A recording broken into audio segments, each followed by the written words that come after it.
Well, brethren, we as a church need to be really stirred up by the prophetic things that are beginning to occur. Mr. Crockett talked about these news and prophecy comments we're beginning to put into the bulletin, and I certainly hope that you will all read those and study them, in fact, think about them, because a lot of God's people are frankly lackadaisical. Many of God's people, even in our church, are lukewarm. And we know what God says about lukewarm people. And we have to realize that, brethren. We do need to be stirred up. We need to be on fire. We are in the end of the age. There's no question about that.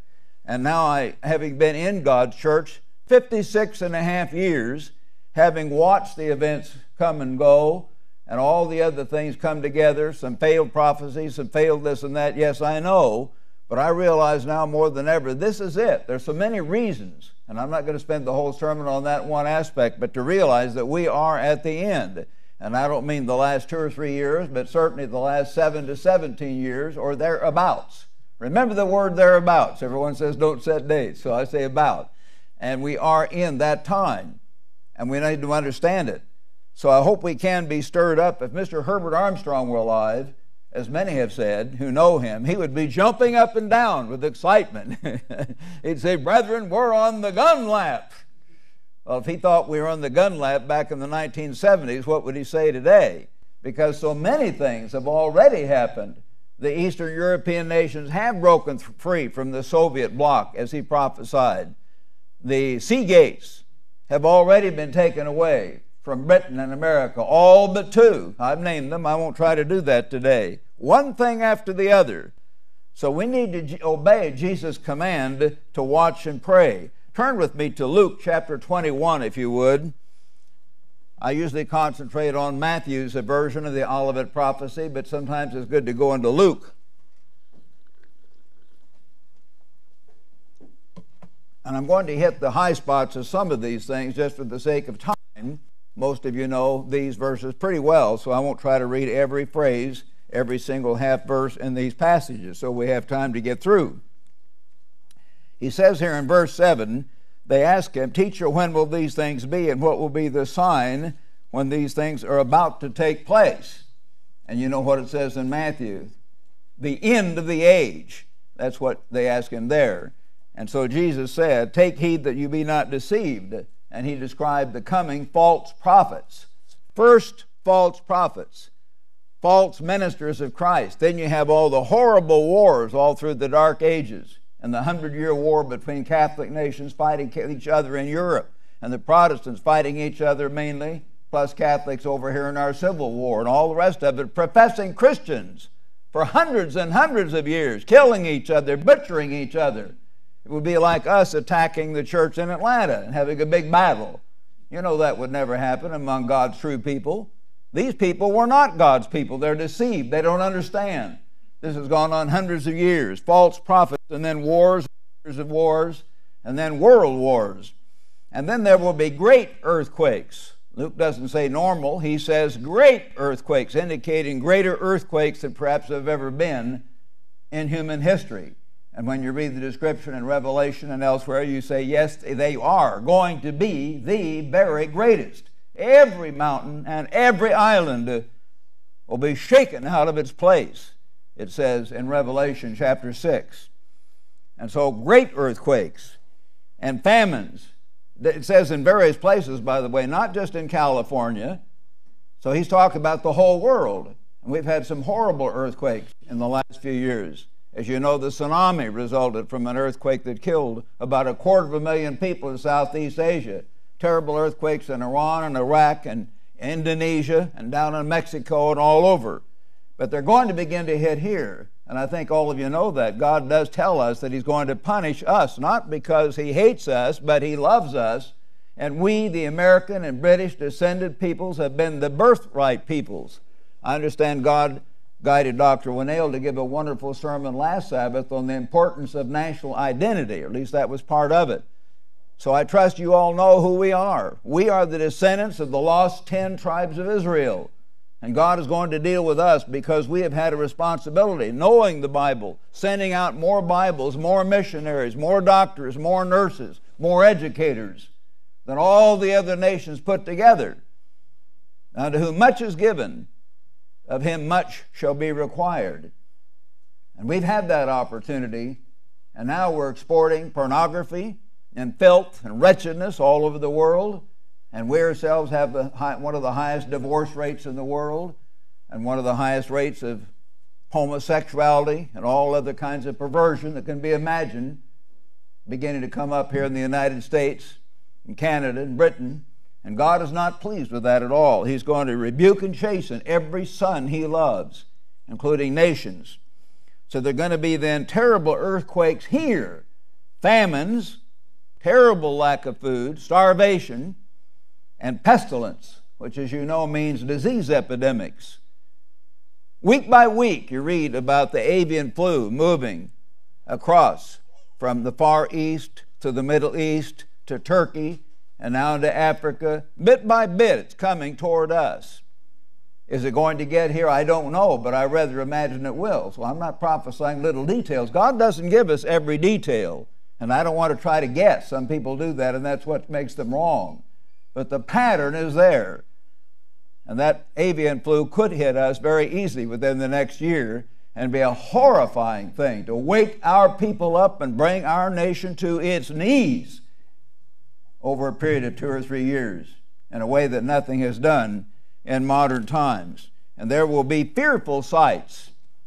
And the Greek word here, as many commentaries point out, is terrors. Terrorist acts. 9/11. And from then on, we've had terrorist acts increasingly all over the earth. Terrors, or fearful sights, and great signs from heaven. Before all these things, he says they'll persecute you. And so they are going to begin to persecute God's true people. Please don't be discouraged if that takes place. That will take place, and God says it will. And he'll give us wisdom to know what to say when we're thrown in jail or charged. You will be hated by all. Verse 17, for my name's sake. We're not going to be popular, I'm sorry. We've got to be so strong and understand our beliefs and be sure in our beliefs that we are not going to be shaken by persecution. Not a hair of your head will be lost. Certainly some will die, but in the end he shows we will be resurrected. Then he describes Jerusalem being surrounded by armies. Verse 22, for these are the day of vengeance, that all things which are written may be fulfilled. That's a remarkable verse, brethren. He says that all things that are written. This then becomes the very time of the end. And then he describes great distress in the land and upon this people. And in the larger sense, I'm sure, putting all the scriptures together, he's talking not just about the little nation of the Jews over there calling themselves Israel. They're only a tiny part of Israel. They're the nation of Judah primarily, but all the houses of Israel, all the tribes of Israel. And they will fall by the edge of the sword and be led away captive into all nations, which he does say about us back in Jeremiah chapter 30 and many other places. And beside that, Jerusalem will be trampled with the Gentiles until the times of the Gentiles are fulfilled. Once again, that great city, because of course they've turned away from God, they don't even accept Christ, they're going to be conquered, taken into slavery once again. And it's described that way in Zechariah 14, how they're divided.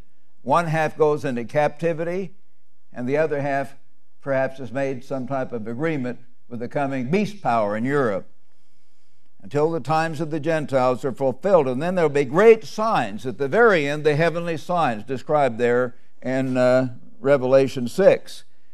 Then verse 27, when they will see the Son of Man coming in a cloud after the heavenly signs with great power and glory. Now when these things begin to happen, look up and lift up your heads, because your redemption draws near. And brethren, please, as we go through these things, don't be discouraged. Jesus says, don't be discouraged. He says the saving, the deliverance is near. Be grateful for that. Deliverance is near when these things start to happen. And when you think of the literally billions of human beings, and I mean billions, and I'm not exaggerating, that are either doing without food or are suffering from all kinds of disease, Women all over the world, in Africa and Asia, the Muslim countries, being oppressed and held down like dogs, sold here and there all over as sex slaves, beaten and hurt and cursed, oppressed. God is not pleased with that. True Christianity would be the salvation of women, even physically, more than any other religion on earth by far. You think about that. When God's kingdom comes, there are going to be so many wrongs that are going to be righted. There will be no more of the type of starvation, the type of disease, the kind of oppression coming upon various people that is occurring today, and the kind of war and rottenness and filth and the breakup of families and the deep aching hurt that people have, being confused by things that go wrong, and they don't know God and they don't know what to do. When Christ comes, they will know God and they will know what to do, and we'll be there to say, this is the way, walk you in it. We love you, we want to help you. What a wonderful thing that's going to be to look forward to, but it has to get darkest just before the dawn. So look up your heads, for redemption, deliverance draws near. So I want to go through an overview of the near future, your near future, and I can't cover everything, but I thought it would be helpful at this time, and it's just really been on my mind, being in Mexico and seeing the suffering there and the other things that I've experienced and that I've been reading about so much myself in these prophetic events that are happening over the last few months. Turn with me back to this foundational prophecy, as Mr. Armstrong called it, in Leviticus 26. Leviticus chapter 26.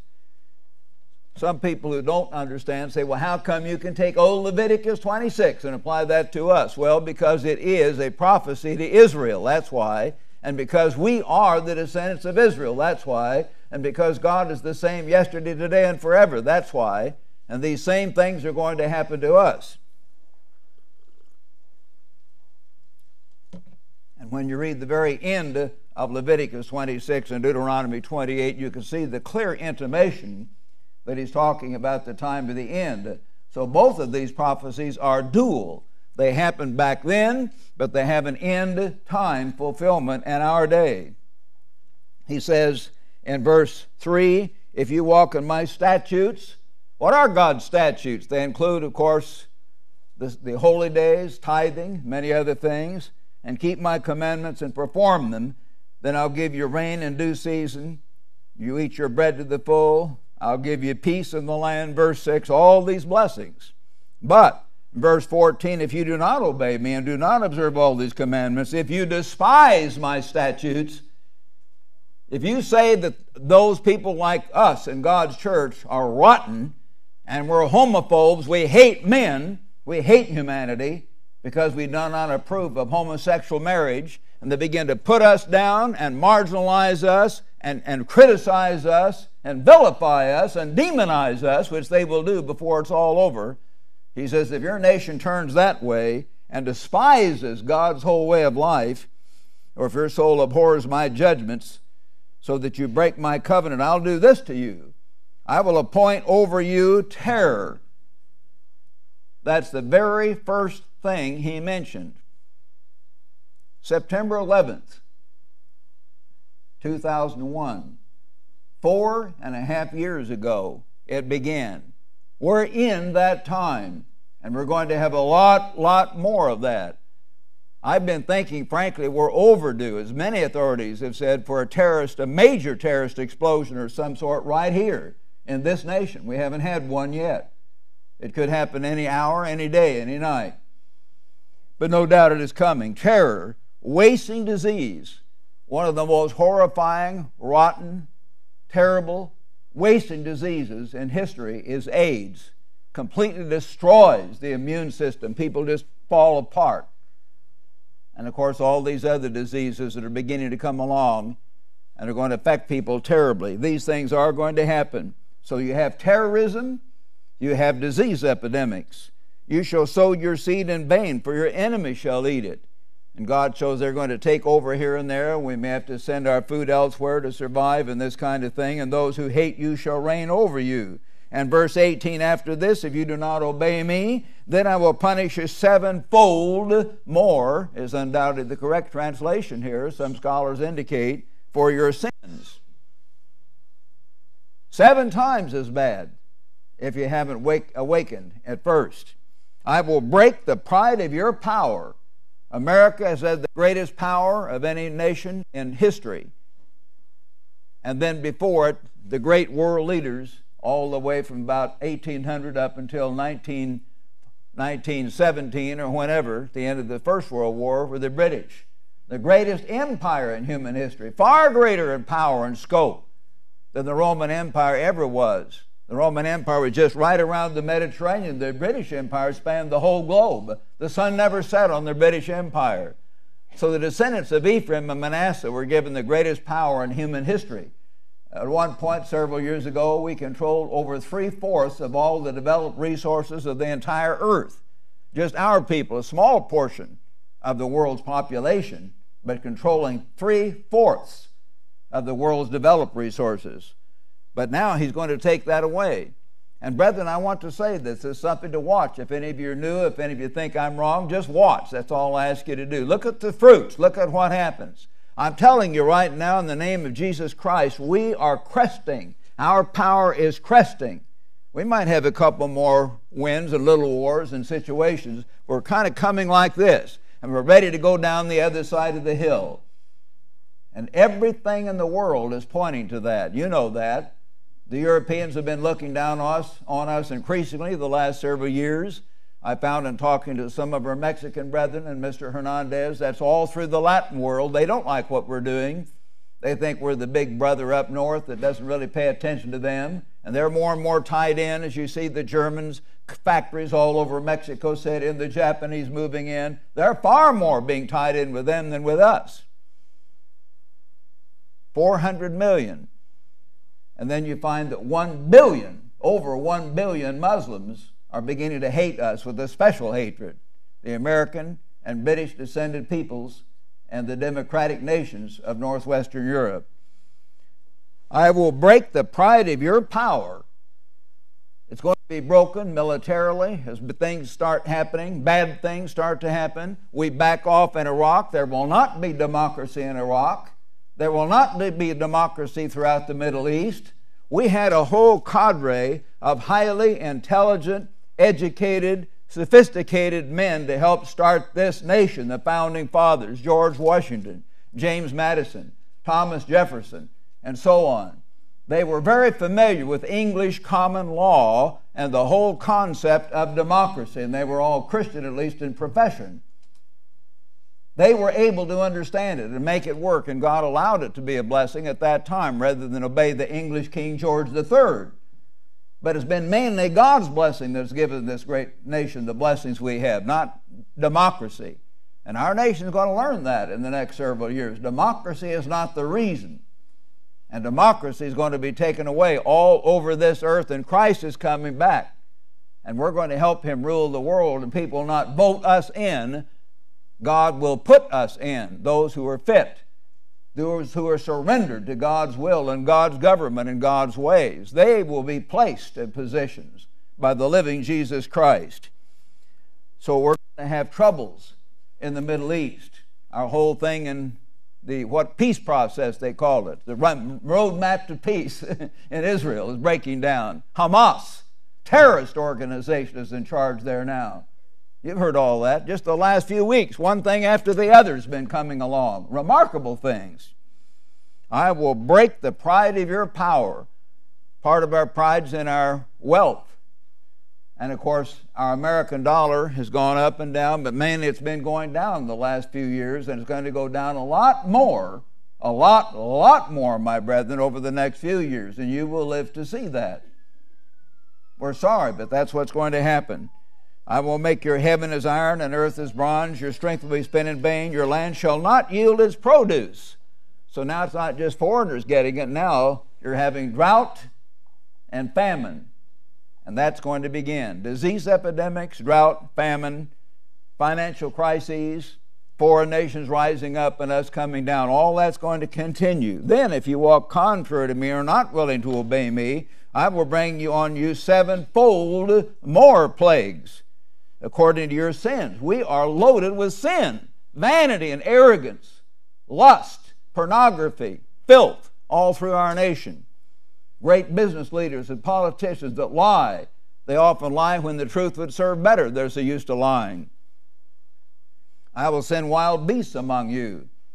We don't know how that will work out, but certainly we're going to have various animals. Maybe there will be rabbits, some of our pets, and other things as these disease epidemics come along. Your highways shall be desolate. Eventually, the oil crisis will hit, and our cars will not be swarming up and down the highways. If you still won't be reformed, then I'll punish you sevenfold more and execute the vengeance of my covenant. Verse 25, and when you're gathered together, I will send disease epidemics among you, apparently an even greater amount.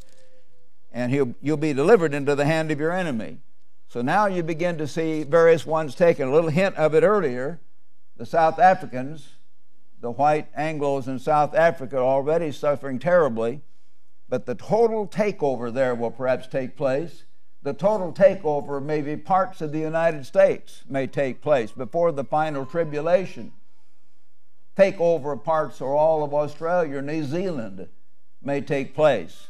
The brown-skinned people in Indonesia, the Muslims and elsewhere, they've been coveting that wide open space, all that wealth for generations. For generations. Eisenhower tried to stop it even back in his time, others. They called it the domino effect. One thing falls in the other. That's the reason they fought some of these earlier battles. But eventually, the breaches, the ramparts are going to be breached. And some of those places will be taken over and they'll be gone before the final attack. So you'll be delivered into the hands of your enemy. He'll cut our bread supply. And then, of course, it gets even worse after that. This is what's ahead, and we have to understand it, not be shocked by it, but know that our God has said these things ahead of time very, very clearly, brethren. Notice now Genesis 24, if you would. Genesis chapter 24, here we find Rebekah, the wife of Isaac. You have Abraham, the promise is given to him and his descendants. The promise came down through Isaac and then down through Jacob. And here's a promise given to Isaac, and God put that in the Bible, certainly indicating he was behind it. And so they sent, Rebekah's brothers sent her away, verse 59, to marry Isaac, and said, bless Rebekah. And they said to her, our sister, may you become mother of thousands, of tens of thousands. In other words, millions of human beings. And may your descendants possess the gates, plural, gates, of those that hate them. Who had the gates? Sea gates, land gates amounted to practically nothing for the last several hundred years, and all historians acknowledge that there weren't even air gates, if you could even use that term, until very recently. The big gates of wartime, controlling the ship, the movement of troops and commerce and supplies, were sea gates. And America and Britain, between them, controlled virtually every single major sea gate on earth. And now they're all gone. The Bab el-Mandeb is gone. The Suez is gone. Up north near Iran, and the Strait of Hormuz, Britain used to control that. That is gone. Singapore and the Malacca Straits is gone. All those gates and many others are gone. And the Panama Canal is gone. And America gave it up. And now the only two gates left, I'm just calling your attention because I want you to focus on that. Jesus says, watch and pray. The only two gates are left are Gibraltar, the Rock of Gibraltar controlling the Strait of Gibraltar, and the Spanish on the north are agitating powerfully to get that back. And the people further south, I think it's the Moroccans, also want it back. Who's going to get it? Probably the EU backing the Spanish. But I'm sure that'll be gone before the very end. And down south, you have the Falkland Islands controlling the Cape, or Cape Horn, they call it, because the southern tip of South America kind of goes around like a horn. And the British controlled the Falkland Islands with a great sea base there and had their ships coming out. And during the Falkland War, remember, why we secretly and not so secretly backed and helped Margaret Thatcher and the British, sending some of our ships down there to help them win that war. So they were able to win, and the Argentinians backed down. Who's going to help them next time? Nobody. So no doubt both those sea gates will be gone. I'm not saying, but that's probably what's going to happen. One or both of those may go within the next 3 to 6 years. We need to watch. Interesting, specific things, big things all over the earth. You young people, we're not talking about tiddlywinks. We're talking about major things that this church, the church of the living God, and this church only understands. There's no other church that understands these things except the church of God, descended from Mr. Herbert Armstrong. And we in the living church understand more than the others, I think, because we're doing the work more and whatever. But we do understand these things, and we're getting right out there in front and saying it more specifically, and we're right. So we do need to understand and watch these things. Isaac's descendants were to have these gates. Ishmael was called a wild ass of a man. They were not to have these gates. They were not to have these great national blessings. They came to Isaac's descendants. Very important to understand all that. Again, to understand our national identity. Now watch these remaining gates and see what's going to happen. Watch our financial collapse as the dollar goes down and other things happen. Deuteronomy 28, turn there now if you would. This is a parallel prophecy, just like the Olivet prophecies contained in Matthew 24, Mark 13, and Luke 21. So this other prophecy given by Moses is given in two different versions. First in Leviticus 26, and then in a different version, but parallelism, in Deuteronomy 28. He says in verse 1, Deuteronomy 28, verse 1, "Now it shall come to pass, if you diligently obey the voice of the eternal your God, to observe carefully." Brethren, do we observe carefully, or do we observe carelessly? Carefully. All his commandments, which I command you, the eternal your God will set you on high above all nations of the earth. What a promise. What peoples in the last 200 years have been set above all nations of the earth? Been no comparison. You know that. It's been the British Commonwealth and American nation. We have been those people. And all these blessings will come upon you and overtake you. Blessed shall be you in the city. Blessed shall be the fruit of your body. Verse 7, "The Eternal will cause your enemies who rise up to be defeated before your face." Yes, we won World War I, we won World War II, and all the rest of it. God gave us all of that. But he says, well, no, I want to catch verses 12 and 13. Interesting in the middle here. Verses 12, "The Lord will open to you his good treasure, the heavens." He's put America and the British Commonwealth nations primarily in the temperate parts of the earth with rich soil and rich natural resources to give the rain to your land in its season, and to bless all the work of your hand. And you shall lend to many nations, and you shall not borrow, and the Eternal will make you the head and not the tail. Who's this talking about? Well, it's not hard for anyone who reads to understand that. Who's been those people for the last 200 years? We have. Britain used to help the other nations. Go out there, get them going, lend them money, build schools, build roads. You go all over the great nation of India. Did they build that? Where did all those great broad highways of these great big powerful buildings come from? Most of them were built by the British before they left. And some British businessmen, Indian businessmen, not British, Indian businessmen told Mr. David John Hill and me when we were there in 1963, he said the British left too soon. They knew it was better for them to stay longer. Things would have been going better. But they left, and then there began to be horrible starvation, sectarian warfare, and all the rest of it. Where Calcutta was called the cesspool of the world, or the hellhole of the world. People were dying in the streets. And we went over there and saw that. And after spending 2 or 3 days in Calcutta, I came back and I wrote this article in The Plain Truth, 10 reasons why Christ must come again. And I was inspired. I saw people dying virtually right in front of my eyes. And the big garbage trucks would come around each morning, and they had these big ice tongs like the icemen used to come, but they weren't delivering or picking up ice. They were picking up human bodies all over the city and taking them over to the river and burning them there. Unnamed, unknown human beings made in God's image, all huddled up at night in the cold, and all they had, a bunch of rags they used for a pillow under their head at night, hope some other beggar wouldn't steal that, and they died. No name, no social security card to see who they were, no driver's license, no food, no nothing. They were dying by the thousands in the hellhole of the world. So God blessed our nations. And we lent, and we had the Lend-Lease program. We had the Hoover Plan to rebuild all of Europe in World War II, the Marshall Plan after World War II. And we had, of course, the Lend-Lease program to help Britain win the Second World War and help hold off until we could get in. We've done that. We've lent to other nations. But now it's going the other way. We were the world's greatest lender. But in the last 8 to 12, 15 years, whatever it is, we have now become by far the greatest borrower in the history of the entire planet.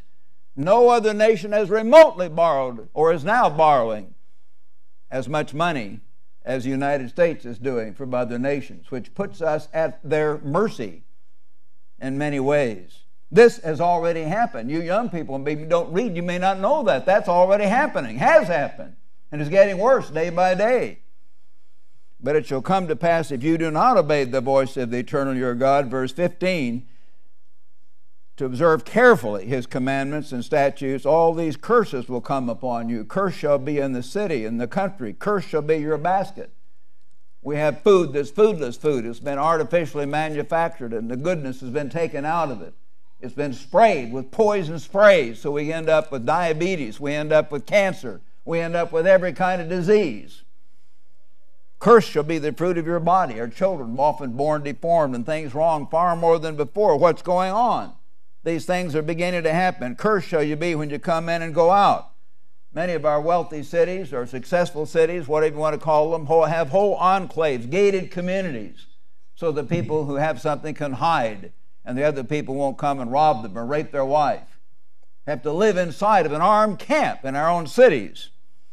But the Eternal will send on you cursing, confusion, and rebuke, and all that you set your hand to do until you destroyed and you perish quickly. Verse 21, the Eternal will make the plague claim to you: consumption, fever, inflammation, scorching, and mildew. Scorching, too much sun and the dry heat on one hand, and mildew, alternate drought and floods, which you also read, as you remember, in the book of Micah. Sometimes too much water, sometimes too little water. And all these things are going to come on our people because we have turned away from God. He says in verse 41, you shall beget sons and daughters, but they shall not be yours, for they will go into captivity. I don't look forward to that. Some of my children are not in the church. Maybe they'll go into captivity. Some of your children or grandchildren may go into captivity. Our young people don't understand. What's it going to take to wake up the young people? God is going to deal with them in His mercy, I know. But He may have to put them through some terrible times first to wake them up. So what about us older people that sit on our hands and can't get excited? God will get a way to wake us up too and get us closer to Him and get us excited. The alien who is among you. We're not against the alien. We love the other people here in God's church. We want to serve them and help them. God is just showing something He is going to do to humble the people of Israel because they've been bad. He didn't say the aliens are bad. He says we're bad. So you of different national origins understand that. I'm not preaching against you. I'm showing what God has to do to wake Israel up. The alien shall rise higher and higher above you, and you shall come down lower and lower. More of them are going to become mayors of the cities and then leading positions, and the white Anglo-Saxon Celtic people of the descendants of Israel are going to have more and more trouble, and God is going to take our face, like my friends used to do me, friends, little boys, and push our face right down in the snow at night, in the wintertime, you know what I mean? We'd have these kid things, and we'd get over it then. But this is big stuff. This is adult stuff. And God is going to do that to wake us up and humble us so we won't feel so proud and complacent. All these curses shall come upon you. He says, no, he goes ahead here again. He shall lend to you, but you shall not lend to him, the alien, and not just in our nation, but all over the world. We're borrowing from the Japanese. We're borrowing hundreds of billions of dollars from the Japanese and the Chinese and the Germans. Interesting. Some of our major enemies in the past are now our greatest creditors. Wow. Does it ever occur to them that they're getting even? You better believe it does. They're not stupid. Moreover, all these curses shall come upon you and pursue you and overtake you until you're destroyed. Yes, the great tribulation, because you did not obey the voice of the eternal your God to keep his commandments and his statutes which he commanded you. And they shall be upon you for a sign and a wonder, and on your descendants forever. Well, not forever, but in this life, till Christ comes. Because you did not serve, notice, the eternal your God with joy and gladness of all things, for the abundance of all things. We're to learn to be so grateful we know the truth. As Mr. Bomer said, we can be grateful we're here on this beautiful Sabbath, a wintry day, but a good Sabbath inside. The love, the warmth, the fellowship, the encouragement. And be grateful that God has helped us understand the whole purpose of human existence, which these people out there don't understand.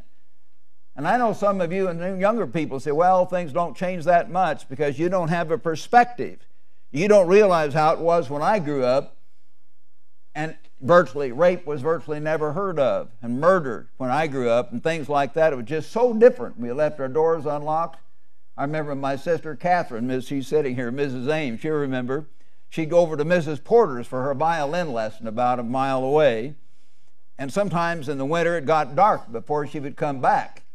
And to protect her in this terribly dangerous city, my little old mother, about 5 feet tall and weak as a kitten, she would go and meet Catherine so she would be all right. Of course, I was a teenage boy, and I smiled about that. I thought, what good's mother going to be? You take one hand and throw her against the wall and run off with Catherine.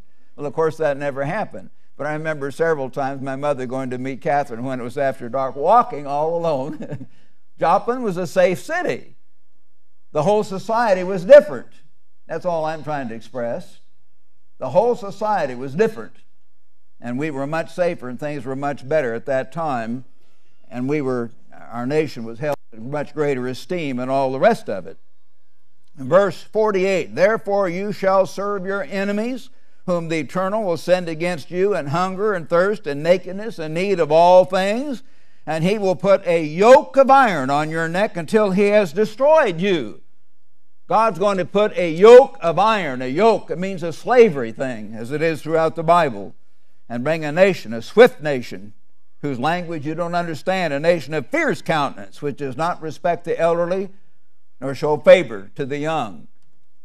The modern Assyrians are a warlike people, have been for generations and centuries, and they're going to be used by God. Do we hate them? No. Some of my best friends have been descendants of the Assyrians. But God is using that national tendency to help us, to teach us a lesson we need to learn. He uses the strength of each nation. So let's understand. Notice a parallel scripture that helps explain this one over in Isaiah, if you would. Let's turn at this point, brethren, to Isaiah chapter 47. Isaiah 47.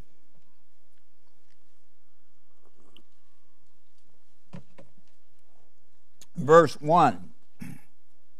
Come down and sit in the dust, O virgin daughter of Babylon. So this is a daughter of the ancient Babylon, this whole Babylonian system that God talks about. Sit on the ground, O daughter of the Chaldeans. You'll no more be called tender and delicate, and so on. He says in verse 5, sit in silence and go into darkness, O daughter of the Chaldeans, for you'll no longer be called the city of kingdoms, or the lady of kingdoms. Notice that's one of her titles. Notice, the lady of kingdoms. I was angry with my people. Who are God's birthright people? The scepter was given to Judah, but the birthright is Joseph's. Joseph's. Ephraim and Manasseh, the American and British descended peoples. Angry with my people, I profaned my inheritance. We were the heirs. We were given the birthright and given them into your hand, into the hand of modern Babylon. You showed them no mercy on the elderly, this modern Babylonian system. You see, it used to be ancient Assyria did it to the Israelites, and Babylon did it to the Jews. Today, it's the Assyrians as the major nation in the Babylonian system, all of them working together this time. On the elderly, you laid your yoke, a yoke of slavery, very heavily. And notice, you said, I shall be a lady forever. Where did we just read this? Back in Deuteronomy, that's where we just read it. The same phrase exactly is used here that's used there, you see. I will be a lady forever, so that you do not take these things to heart nor remember the latter end. So that's what God is telling us. Modern Babylon is going to bring this yoke of slavery, the great tribulation on the birthright nations of Ephraim and Manasseh. And now, brethren, let's turn at this point to Revelation 18. We see more here, Revelation 18.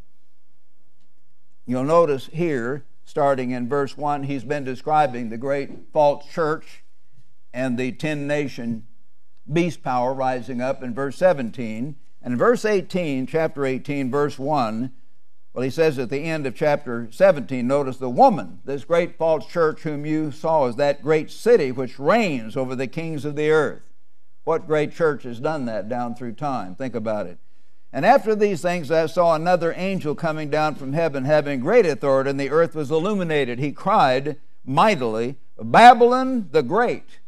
There's a huge power that's going to come up, affecting powerfully the whole earth.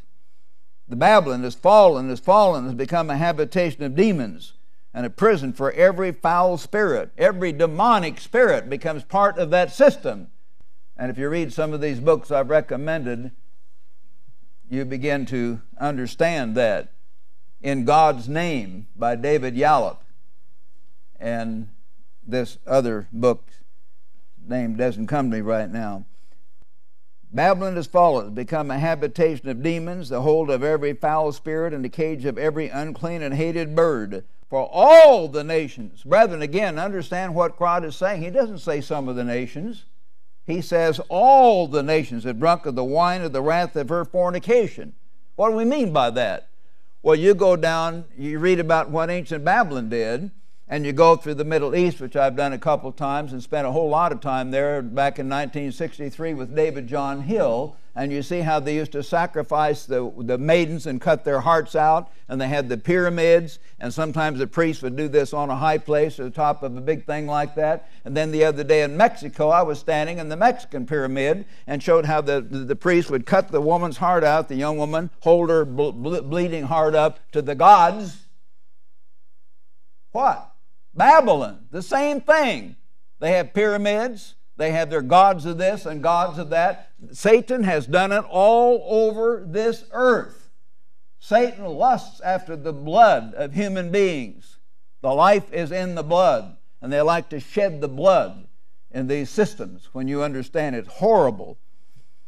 God hates it. I'm not exaggerating. I'm talking about reality.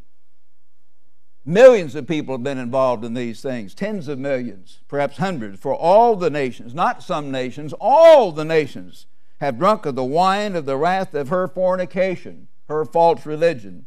And the kings of the earth have got into politics with this system, this false church and this whole false religious system. And her merchants have become rich through the abundance of her luxury. The Nazi system was trying to revive it. They revived a little bit of it for a little while. And the Krupps and the Tysons and the great industrial barons of Germany were riding very high at that time. And up and down the Kurfürstendamm, they were clinking their beer steins together and say, well, we got the Americans. They won World War II, but look, we've already conquered Europe and they're next. And they were rejoicing. Became billionaires supplying Hitler with munitions. But they didn't fully understand the United States. And they didn't fully understand God's plan. It wasn't God's time yet for us to suffer our final punishment. But it is now. We are near the end of 6,000 years, my friends, and it's going to happen now in the lifetimes of the vast majority of you. And so, once again, up and down the Kurfürstendamm, up and down Via Veneto in Rome, they're going to be clinking their beer steins and clinking their wine glasses and saying, those bloody, selfish, vain, egotistical, think they have everything made Americans, they finally got theirs. Don't think they won't think that. They will. And they'll see we've done wrong and we've come across as arrogant sometimes and mean and very sinful. And so they will have their chance now for a short time. All the nations of the earth have been involved in this. And the merchants have become rich They'll become huge trading partners with the nations of Central and South America, yes, and the Catholic nations there. Very, very involved in that. And I heard another voice saying, come out of her. We can't be part of this world's politics. And my brethren, some of you are black people, some of you are Latinos, and you hear me talking about the Central and South American people. Are we trying to divide up the church? No. I just quote to you what my dear friend, Dr. Benjamin Ray said so many years ago. I named my elder son, Michael Ray, my firstborn son after him, Michael R.E.A., after Dr. Benjamin Ray, with whom I spent thousands of hours. And he was a teacher in the early years of Ambassador College, and we used to have back then, it was kind of fun. It wasn't a terrible thing, but we had a little bit too much of the North-South thing, and, well, these Southerners had this bad speech, and we'd persecute them, and the Southerners get on us, and so on. And Dr. Ray said, when he was talking about this problem, he says, which part of Babylon are you proud to be from? Think about that. Which part of Babylon are you proud to be from? In one sense, we can be glad to be American, or we can do this or that, but in another sense, we've all been part of Babylon. Are the Protestants better than the Catholics? No. No. We're equally deceived. We've done horrible things. Are the whites better than the blacks or the Mexicans? Not in God's sight. No. God has put us all the same. We're all human beings before Him spiritually. We should not be proud to be part of any part of Babylon. We should obey Christ's or Apostle Paul's indication, his teaching. He said, my citizenship is in heaven. My citizenship is in heaven, he says in Philippians, the 2nd chapter. That's our ultimate citizenship. It's up in heaven, and Christ is going to bring it back, which Paul indicated, from which Christ will come back. He's not going to keep it there. We don't go to heaven. I don't want to make you think that. I think you know better than that. All right, let's understand. Come out of her, lest you share in her sins, and lest you receive of her plagues. This system is going to be punished horribly. And my brethren, and you brethren around the world, wherever you are, you're going to be tempted to be part of this system. You're going to be tempted to join in. It's going to be rich. It's going to be powerful. All the in crowd's going to be there. That's the way to go.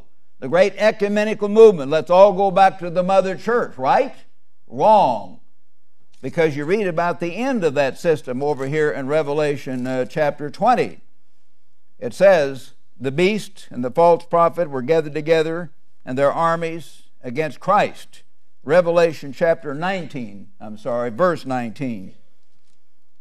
And they were gathered together against Christ. And then the beast was captured, verse 20, and with him the false prophet who worked signs in his presence, by which he deceived those. Yes, he's going to deceive people. Who? A few people off in the hills somewhere? No. He deceives those who receive the mark of the beast.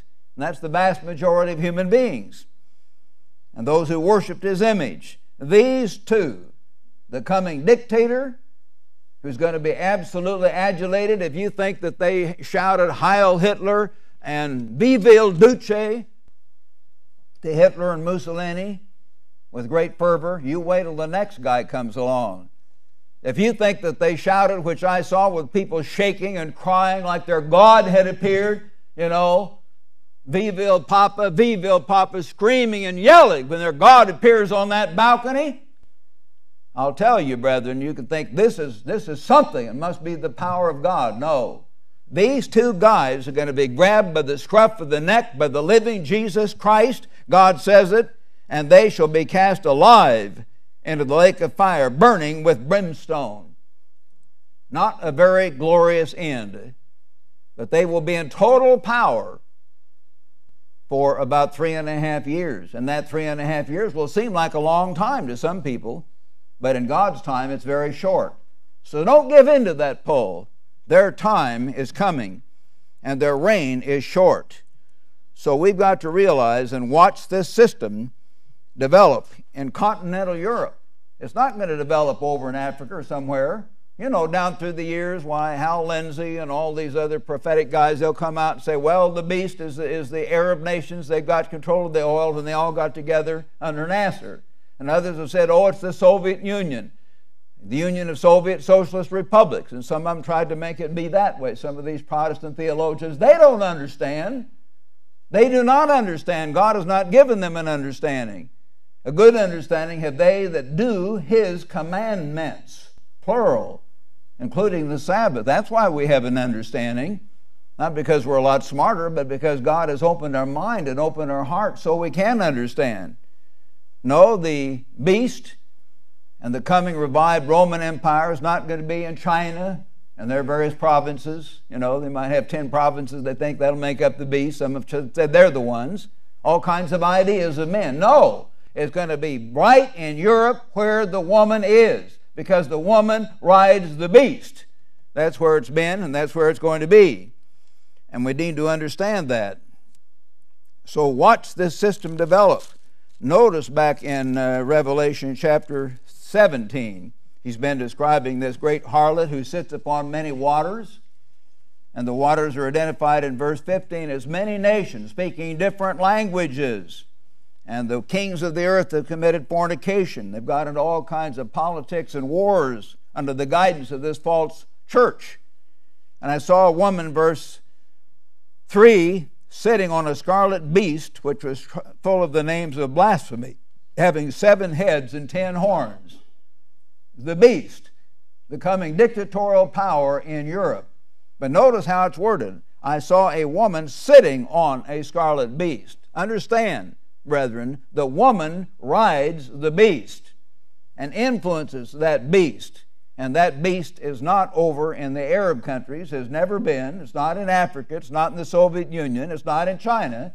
It's right there in continental Europe where it has always been. And that's what you're going to see over the next 7 to 17 years of your life. It's developing right now, of course. And we try to keep you apprised of it. So let's understand what this is talking about and do not be deceived. Back to Revelation 13. In the first few verses of Revelation 13, he talks about the beast, that is, having the 10 horns and 7 heads and 10 horns, this Roman Empire, how it was dead, mortally wounded in 476, and then how it was revived at 554 under Justinian and had power to continue. But then in verse 11, then I saw another beast, he describes here, coming up out of the earth. Another beast, not the Roman Empire. And he, an individual, had 2 horns like a lamb. Now he looks good. The lamb is the term of Jesus Christ. So he looks like Jesus Christ, and a lot of people will think he is. And he spoke like who? The dragon. The dragon is Satan the devil, you see. He looks good, but he speaks the devil's message. And he exercises all the authority of the first beast, the Roman Empire, and causes, through his influence, through this false church, the earth and those who dwell in it to worship the Roman Empire. They worship, they do what the Roman Empire says. His you are to whom you yield yourselves servants to obey, God tells us back in Romans chapter 6. Get that? His you are to whom you yield yourselves servants to obey. They're following him against the commandments of God. They are worshiping him in that way. He performs, this coming great false prophet, great signs, not little signs, great signs. And he makes even fire come down from heaven on earth in the sight of men.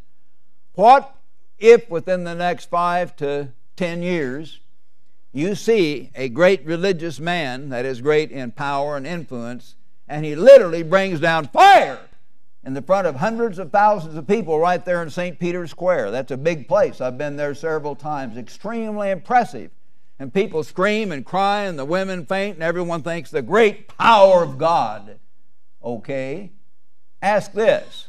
Which God? The God of this world or the God of creation? Because the God of the Bible says this man cooperating with and influencing this coming beast power is going to perform great miracles, great signs, and he will bring down fire. He doesn't say it'll be a little thing over here and it's a trick using mirrors or something. Satan is the prince of the power of the air, and God is going to give Satan certain limited authority to do some of those things through this man within the lifetimes of many of you, sitting right here and you hearing around the world today. We're living in exciting times.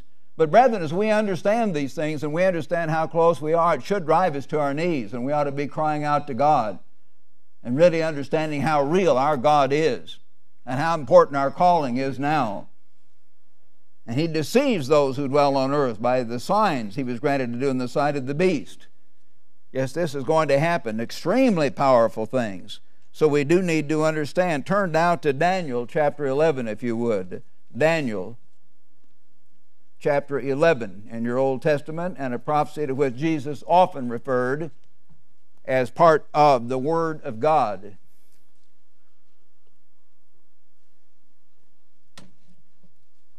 Daniel 11. Here in verse 31 is a passage that most scholars, and certainly the God's churches, understood as a prophecy referring to the time of the end. Daniel 11:31. Forces shall be mustered by him, this final dictator, this final Hitler, and they shall defile the sanctuary fortress, and they shall take away the daily sacrifices. As we've said, a number of prophecies, and I preached on that a year or so ago, several places in Daniel and elsewhere talk about animal sacrifices being offered in Jerusalem, probably on the Temple Mount before the end. This dictator will take them away and place there the abomination of desolation. The original type of this, of course, was about 170 A.D. in the person of a man called Antiochus Epiphanes. And he literally put an idol of Jupiter, Olympus, or some other pagan god, they argue about which one, in that temple and offered swine's flesh, hog's flesh on the temple of God, in the temple of God. Profaned it terribly. And he killed the Jews, did all kinds of horrible things. Those who do wickedly against the covenant, he'll corrupt with flattery. But the people who know their God shall be strong and carry out great exploits. Well, they had some very dedicated men back at that time do certain exploits, but at the time of the end, they're just a type of what we're to do.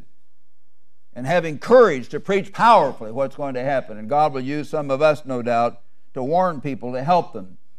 But some of those of understanding, verse 35, shall fall to refine them, to purge them, to make them white. Many of God's people, particularly those, of course, who are Laodicean, they have the form, they keep the Sabbath, they keep the commandments of God and have the testimony of Jesus Christ.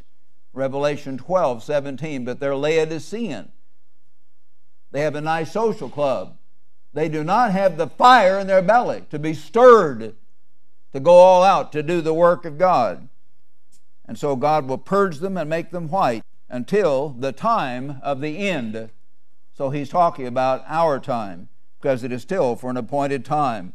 Then the king should do according to his will. He'll exalt and magnify himself above every god. And let me point out verse 36, brethren, because a lot of people get confused about verses 36 to 39. They think that this is talking about the great false prophet, because this final great military dictator and the final great false prophet are both egomaniacs, frankly. Both of them think of themselves as God. They're both going to exalt themselves. But these verses are not talking about the false prophet. They're talking about the coming Hitler. Hitler pranced around like he was God. You know that. And yet the people worshiping the Pope back then like he was God. And how much more the final one, when he brings down fire from heaven and things like that. So both of them are going to be very much into themselves. That's the trouble why so many Hollywood marriages break up.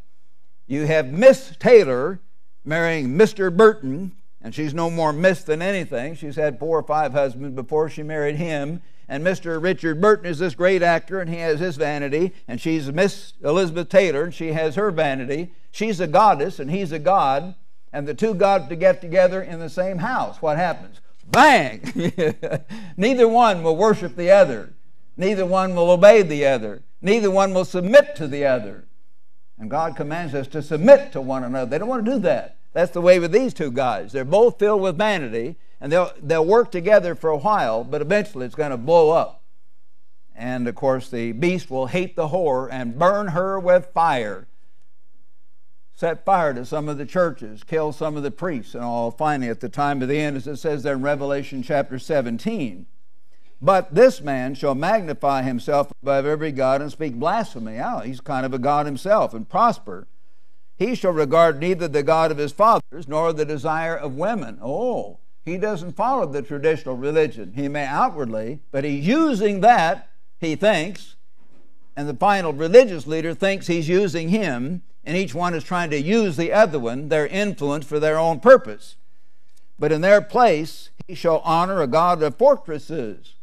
Well, this religious leader is not going to do that. He doesn't have all the armies. He just has all his priests and all of his false religion. Here is the dictator, and a God which his fathers did not know. See, he's going to have a type of military power with giant space mirrors, direct energy weapons, and stuff like that, way beyond what we have today.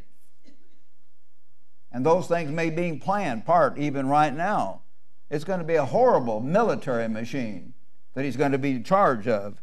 Thus he shall act against the strongest fortresses with a foreign god, which he shall acknowledge and advance in glory, and cause them to rule over many and divide the land for gain. He's going to cooperate with these 10 other kings, and they will give their power to him at the end there.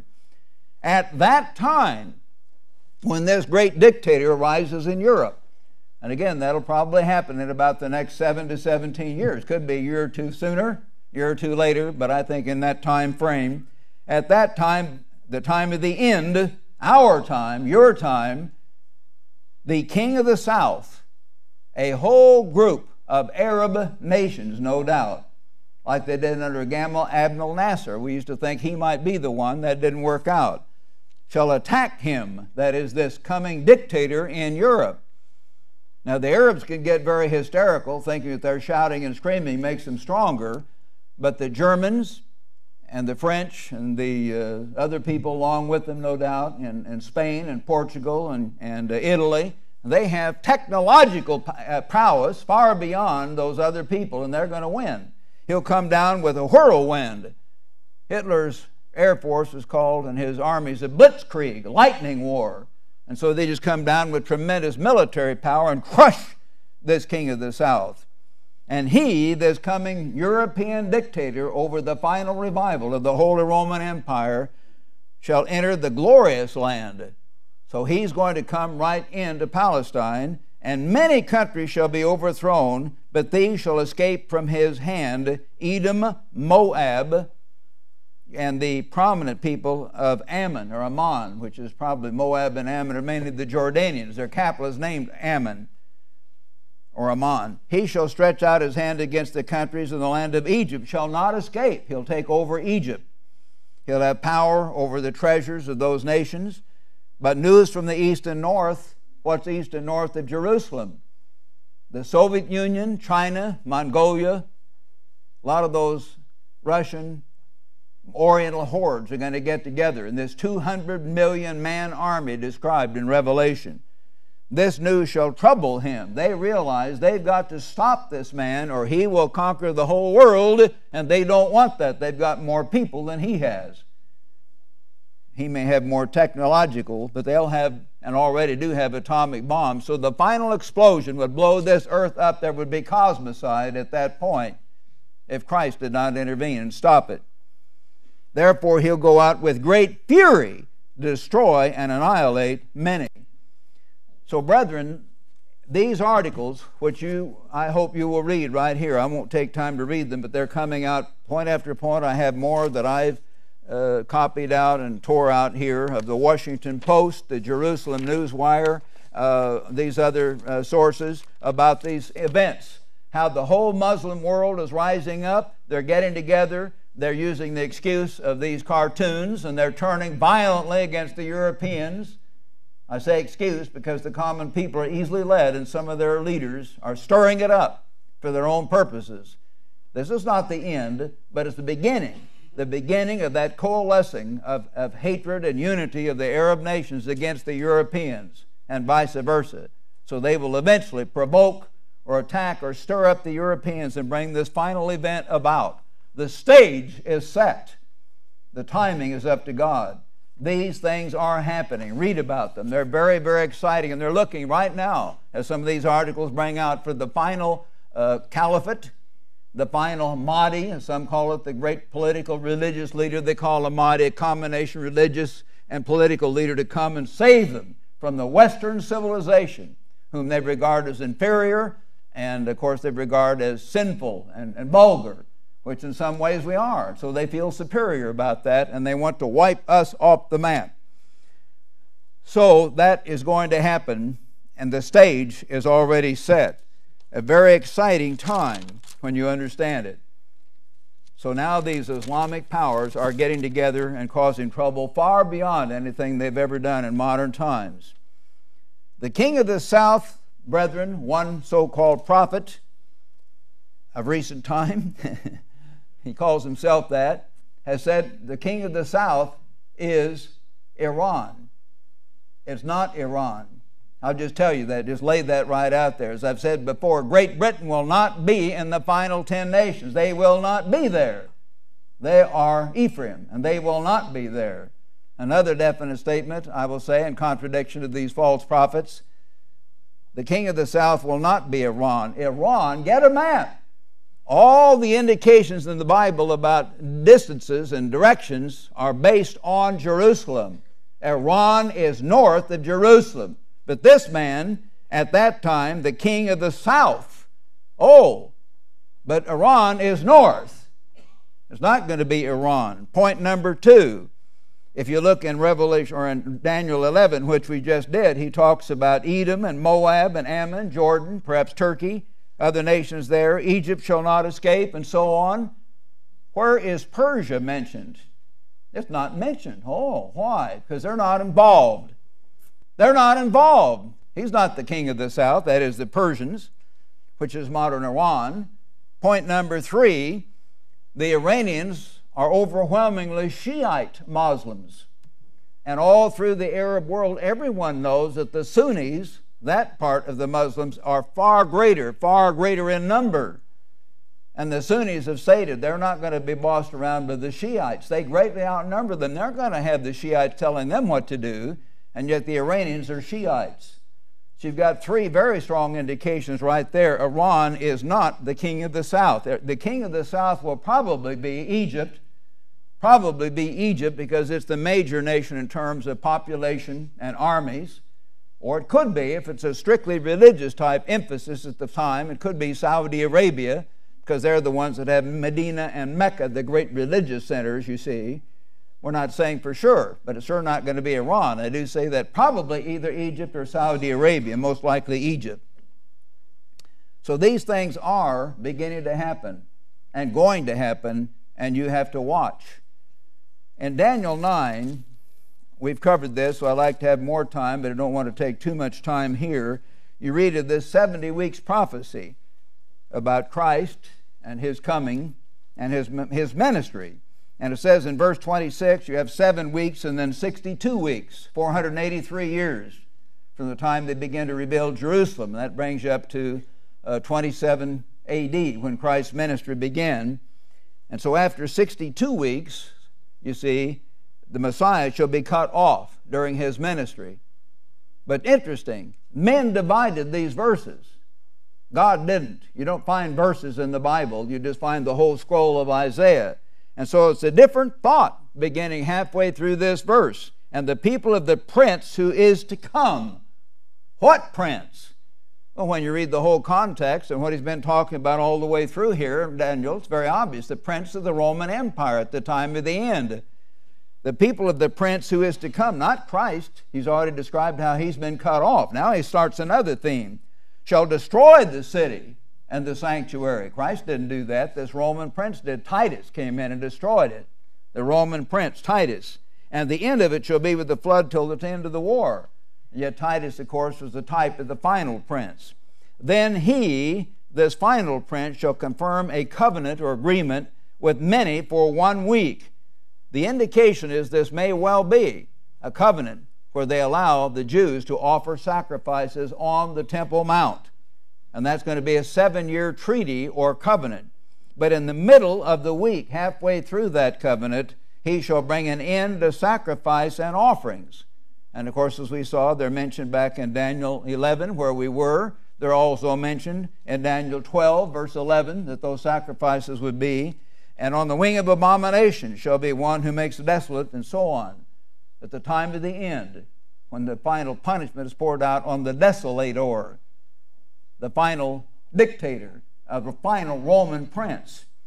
If there is such a covenant made, if there is some type of treaty like this made, somewhere in the range of 2010, 11, 12, 13, then you would have a very good indication of what might be occurring. You still wouldn't know the day or the hour, but you begin to know the probable year. It's exciting. Watch and pray. Think about it.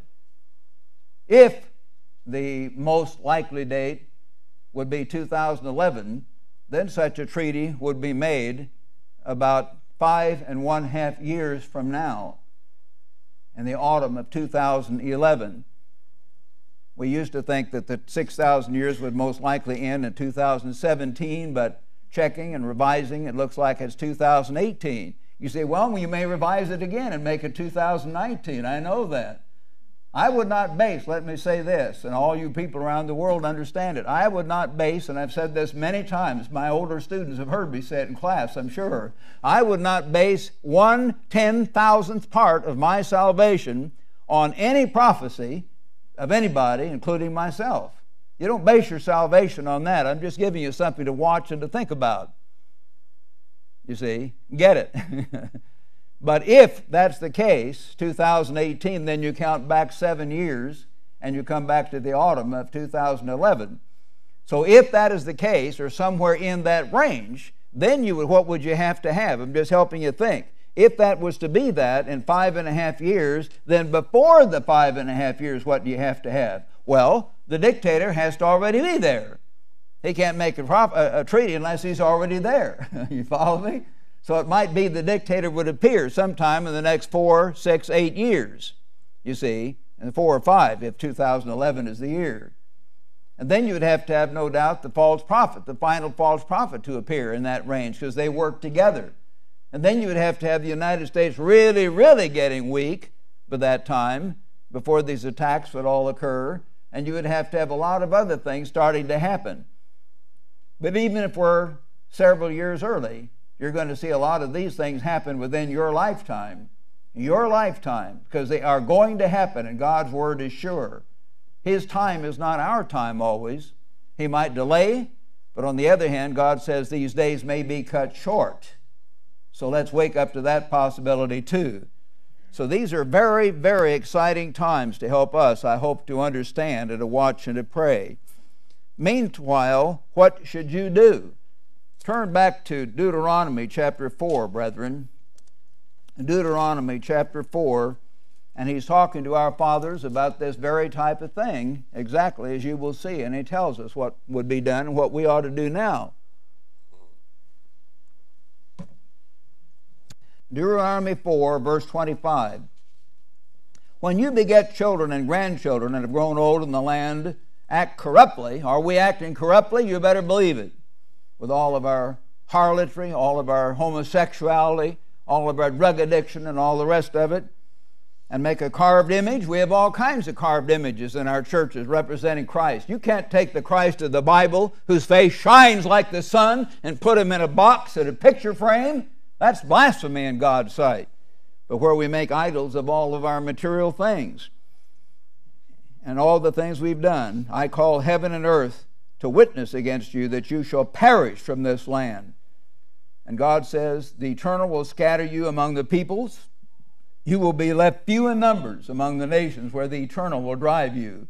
And there you will serve gods, so-called gods, the work of men's hands. Yes, you're going to have to bow down before some of the Catholic idols and other things, no doubt.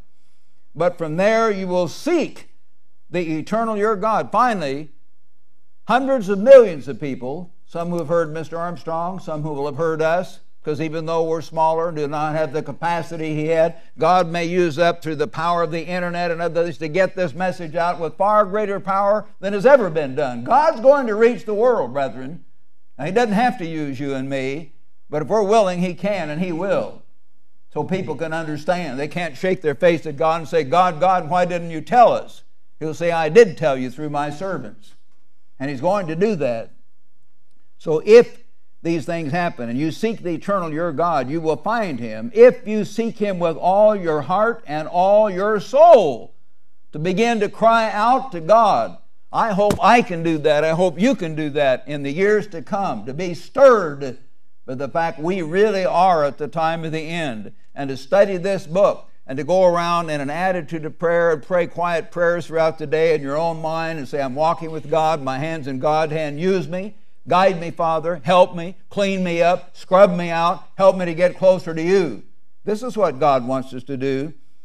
If you seek Him when you're in distress and all these things come upon you in the latter days, when you turn to the eternal your God and then begin to obey His voice.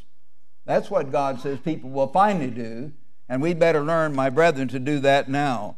So let's understand that, and let's do our part now. These things can stir us. But let's turn back to Luke, if you would. Luke chapter 21 here. He describes how Jerusalem will be conquered and led into all nations by the Gentiles and so on. And he says in verse 25, there will be signs in the sun, moon, and stars, and on the earth distress of nations, with perplexity in the sea and the waves roaring. Horrible things happening, like happened in the tsunami over there in Southeast Asia. These things are going to get worse. People will just sense, what's going on? I don't understand it. You can understand. You should understand. You must understand. And it should drive you to your knees and draw you closer to the Creator and your Father in heaven. Men's hearts failing them from fear and the expectation of those things which are coming on the earth, of the powers of the heaven will be shaken. Then they will see, finally after this, the Son of Man coming in a cloud with power and great glory. Now when these things begin to happen, and they're beginning even now, my friends, in a small way, when they begin to happen, not just when they end, but when they begin to happen, look up. You don't have to look down and be sad. You don't need to toss and turn at night. Just realize if you put your hand in God's hand and you really do walk with God, you can look up because your redemption draws near. You can be grateful. You can be thankful. You can say, Father, please help these poor people. I pray for them. I pray for America. I pray for Britain. I pray for our people out there in the streets. Help them to wake up. Help us to reach them. Help us to get this work going. Help us to give the witness. Help us to give the message of the kingdom of God. But please send Jesus soon so it's all over. Please send Jesus soon so we can help these people in a powerful way. The starving people, the abused women, the little children, sex slaves, the people that are hooked on marijuana and drugs all over the world can be awakened, and we can help them and say, this is the way, walk you in it. Look up, lift up your heads. Deliverance is near. Christ's coming is near. And be grateful for that. Not depressed, grateful. The great God you and I serve is beginning to show His power, His hand, His name, and the power of His name. So pray with feeling. May your kingdom come. May your will be done on earth as it is done in heaven.